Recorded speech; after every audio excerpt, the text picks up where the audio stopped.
Hello everyone, welcome to my YouTube channel. আজি এই ভিডিঅ'টোৰ যোগেদি আপোনালোকক শিকাম অক্ষৰেখা আৰু দ্ৰাঘিমা ৰেখা কি আৰু আমাৰ গোলাকাৰ পৃথিৱীখনৰ উত্তৰ গোলাৰ্ধ কোনখিনি কোৱা হয়, দক্ষিণ গোলাৰ্ধ কোনখিনি কোৱা হয় আৰু বহু কথা এইটো ভিডিঅ'ৰ জৰিয়তে জানিব পাৰিব। সো ভিডিঅ'টো স্কিপ নকৰাকৈ শেষলৈ চাই থাকিব। এতিয়া জানা হওক আজিৰ এই ভিডিঅ'টোৰ মূল কথাখিনি। আমাৰ এই গোলাকাৰ পৃথিৱীখনৰ মাজভাগেদি এডাল ৰেখা কল্পনা কৰা হৈছে, যিডাল ৰেখাক কোৱা হয় বিষুৱ ৰেখা। আৰু এই বিষুৱ ৰেখাৰ উত্তৰ প্ৰান্তৰখিনিক কোৱা হয় উত্তৰ গোলাৰ্ধ আৰু এই বিষুৱ ৰেখাৰ দক্ষিণ ফালৰখিনিক কোৱা হয় দক্ষিণ গোলাৰ্ধ। আমাৰ এই গোলাকাৰ পৃথিৱীখনৰ উত্তৰ গোলাৰ্ধৰ উত্তৰ প্ৰান্তৰ বিন্দুক কোৱা হয় উত্তৰ মেৰুবিন্দু আৰু দক্ষিণ গোলাৰ্ধৰ দক্ষিণ প্ৰান্তৰ বিন্দুক কোৱা হয় দক্ষিণ মেৰুবিন্দু। আৰু এই উত্তৰ মেৰুবিন্দু আৰু দক্ষিণ মেৰুবিন্দু সংযোগ কৰা ৰেখাবিলাককে দ্ৰাঘিমা ৰেখা বুলি কোৱা হয়।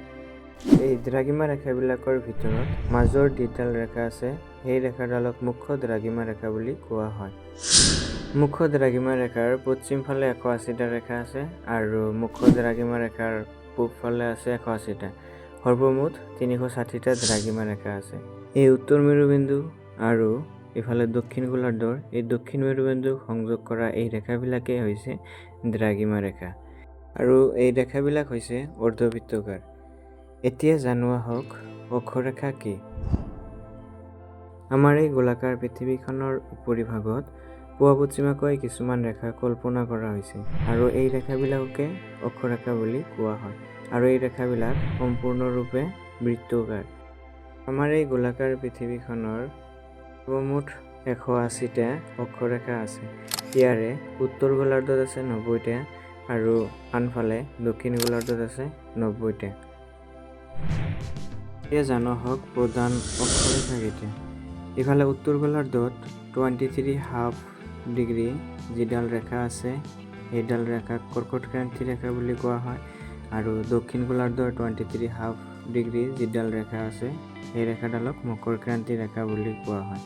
আৰু উত্তৰ গোলাৰ্ধত 66½ ডিগ্ৰী যিডাল ৰেখা আছে সেই ৰেখাক সুমেৰুবৃত্ত বুলি কোৱা হয় আৰু আনফালে দক্ষিণ গোলাৰ্ধত 66½ ডিগ্ৰী যিডাল ৰেখা আছে সেই ৰেখাডালক কুমেৰুবৃত্ত বুলি কোৱা হয়।